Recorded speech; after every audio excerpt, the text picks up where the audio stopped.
No Caddies by Asan Jamil, narrated by Sarim Khan. I put a lot of emphasis on arranging my setup just for a round of golf. I call it a semantic stylus of my attire. Some may call it overdoing. I don't care. I try to follow Jack Nicklaus's code. I am who I am. Your approval isn't needed.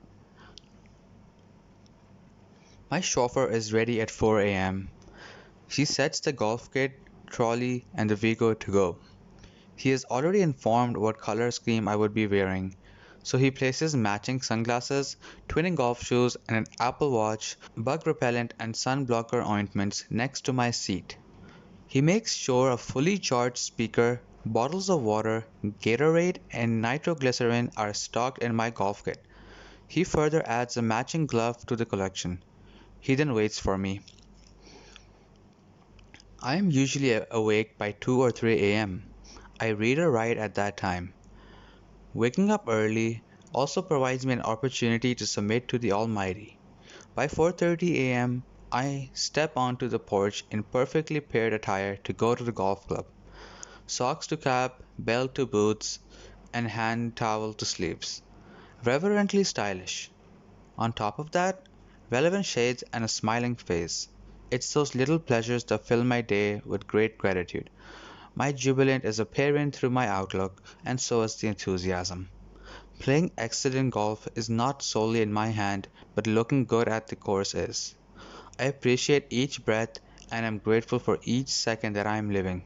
Every day means another chance I get to try again, to be better.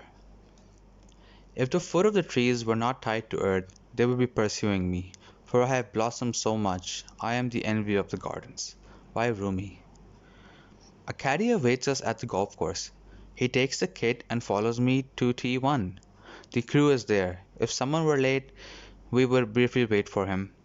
Everyone is dressed well, as if heading for a fashion show. Our caddies are equally inspired to look and smell good in a competitive manner. There are halfway huts in all of the courses. We stop for a tea break after 4 or 5 holes. Such is the state of zealous flight we are accustomed to.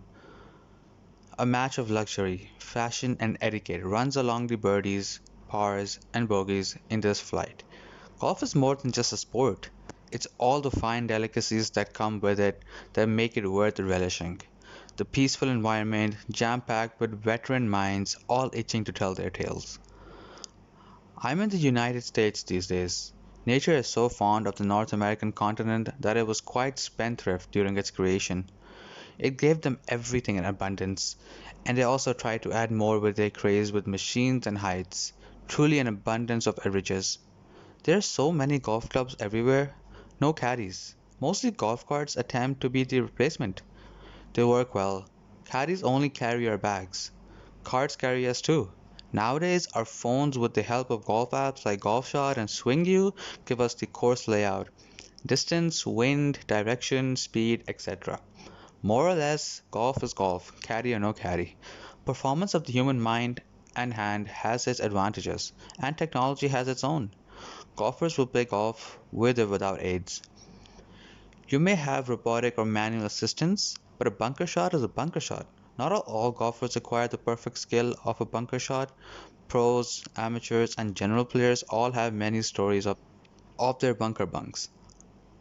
Well, they say there is no wind on the moon. A footstep there will stay forever.